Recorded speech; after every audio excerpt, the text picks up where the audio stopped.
Good Tuesday morning, everyone, and thanks for joining us from the Ohio AgNet, the voice you know with the news you trust studio, sponsored by BASF, where the performance of Veltima fungicide can take your best result even further. I'm Joe Everett with today's farm news.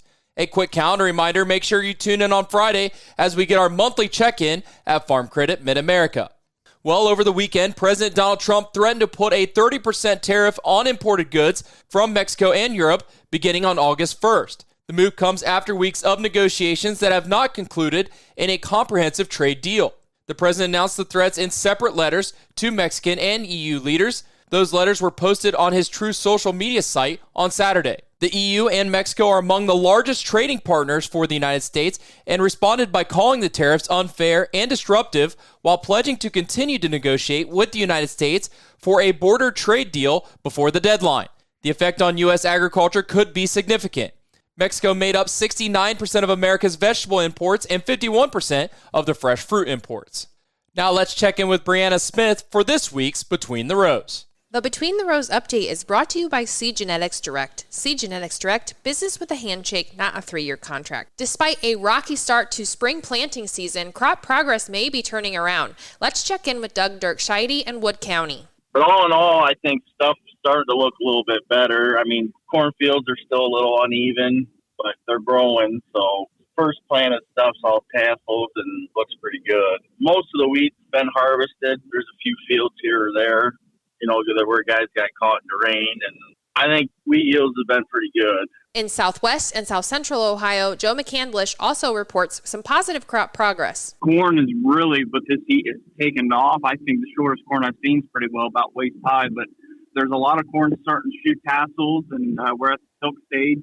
Beans are really starting to look really well, too, as well. So there's still a good bit of weed pressure I'm starting to notice for giant rag and water hemp. As a whole, crops are looking surprisingly really, really well with the heat and the moisture that we're getting now. So it's starting to be a little bit more of a positive outlook going into the fall. Just now we got to get some good crop prices to really kind of amplify everything as a whole. For the full Between the Rows update, visit ohioagnet.com.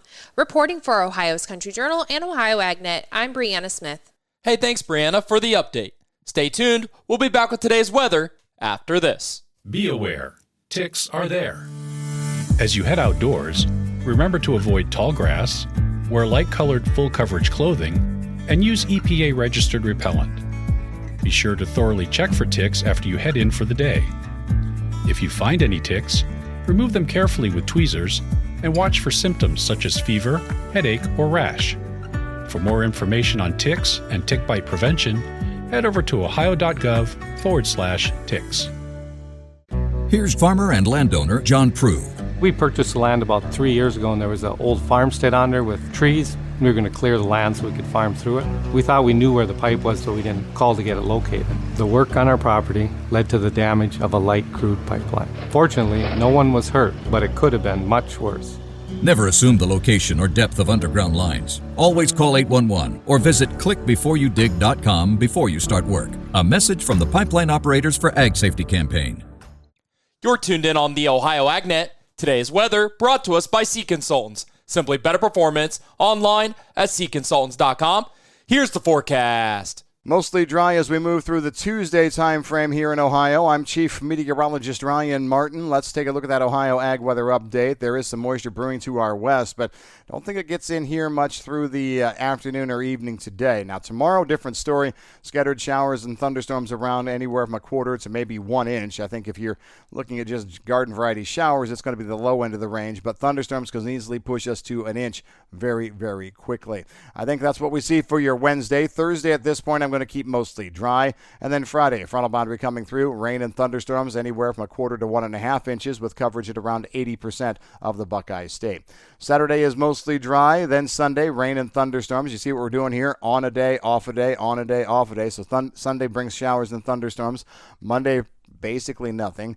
Tuesday of next week, also nothing. And that's because a huge warm air surge is coming up from the west and southwest, well above normal temperatures. Oppressive heat in the plains will try and spread eastward. I think that pushes most of our shower and thunderstorm development next week farther north into the Great Lakes. So dry next Tuesday. We're going to stay dry Wednesday into Thursday. Heat-based pop-ups I can't rule out, but they're not going to be big coverage. And then we get late next week, Friday into Saturday, have a frontal boundary trying to come back and bring some stronger threats of rain. That's a look at your forecast update. I'm meteorologist Ryan Martin. Hey, thanks, Ryan. Now let's look at some of the numbers from this week's Ohio Crop Progress Report, which is sponsored by Unleaded 88. Save on fuel with the blue handle. Fill up with Unleaded 88. Discover more at ohiocornandwheat.org. Starting with the national numbers, corn silking was pegged at 34%. That is 5 percentage points behind last year's 39%, but 1 point ahead of the 5-year average of 33%. Corn in the dough stage is estimated at 7%, steady with last year and slightly ahead of the 5-year average of 5%. As for its crop condition, estimated that 74% of the crop was in good to excellent condition, unchanged from the previous week, and 6 points ahead of last year's 68%. As we turn to soybeans blooming were pegged at 47%, 2 points behind last year's 49%, but consistent with the 5-year average. Soybean setting pods were estimated at 15%, 2 points behind last year's 17%, and 1 point ahead of the 5-year average of 14%. As for their crop condition, estimated that 70% of the soybeans were in good to excellent condition, up 4 percentage points from 66% the previous week, and 2 percentage points ahead of last year's 68%. As we take a quick look at winter wheat, harvest moved ahead 10 percentage points to reach 63% complete nationwide as of Sunday. That was 7 points behind last year's 70% and 1 point behind the 5-year average pace of 64%. Now looking at your numbers from the Buckeye State, corn silking is making progress slightly ahead of the 5-year average at 21% of the crop silking compared to 18% on average. Soybeans blooming are just a touch behind the average at 34% this year versus 38%. Wheat harvest is moving along steadily, now at 79% complete statewide. As we look to crop conditions, 56% of the corn and 53% of the soybeans are rated in good to excellent condition. 97% of Ohio's oats are headed and 11% have been harvested, just shy of the 5-year average of 13%. For more information on the Ohio Crop Progress Report, you can find that today at ohioagnet.com. Well, American biofuel manufacturers will use over half of all soybean oil produced in the United States next year. Agriculture.com says a recent series of policy moves at the federal level have transformed the sector, including higher blending mandates and curbs on foreign biofuel imports and feedstocks. In its monthly supply and demand report, the USDA sharply raised its outlook for soybean oil use by biofuel producers in the 2025 through the 2026 marketing year to a record 15.5 billion pounds, up 11.5% from last month. American soy oil exports were predicted to drop to 700 million pounds as more oil is consumed domestically, down from 2.6 billion pounds in the current season. The Environmental Protection Agency significantly raised blending mandates under the Renewable Fuel Standard and proposed to cut the number of renewable identification numbers generated for imported renewable fuels and renewable fuel products from foreign feedstocks beginning in 2026. Well, a trade mission is underway in the Dominican Republic. Michelle Beckering, Deputy Undersecretary for the Trade and Foreign Agriculture Affairs at the USDA, arrived in the Dominican Republic on Monday to lead an agribusiness trade mission to expand market access and boost U.S. agriculture exports. The delegation included 47 agribusinesses, trade organizations, and representatives from 3 state departments of agriculture. This trade mission will connect U.S. exporters with key buyers, tapping into Latin America's growing demand for high-quality American agriculture products, supporting rural prosperity, and keeping American agriculture globally competitive, Beckering said. The Dominican Republic is a prime opportunity for U.S. producers with an expanding middle class, steady economic growth, and a growing hotel and restaurant industry. It's the 4th largest market for U.S. agricultural products in the Western Hemisphere. Consumer-oriented products continue to drive this growth with increasing demand for fresh fruit, dairy products, as well as wine and distilled spirits. The U.S. supplies 44% of the country's agriculture imports. Well, as soybeans across Ohio progress through V5, R1, and R3 growth stages, now is a great opportunity for growers to walk their fields and scout for early symptoms of disease and other abnormalities. At these stages, fields are still relatively easy to walk through, making it an ideal time to observe plant health and collect soil sampling for testing for soybean cyst nematode.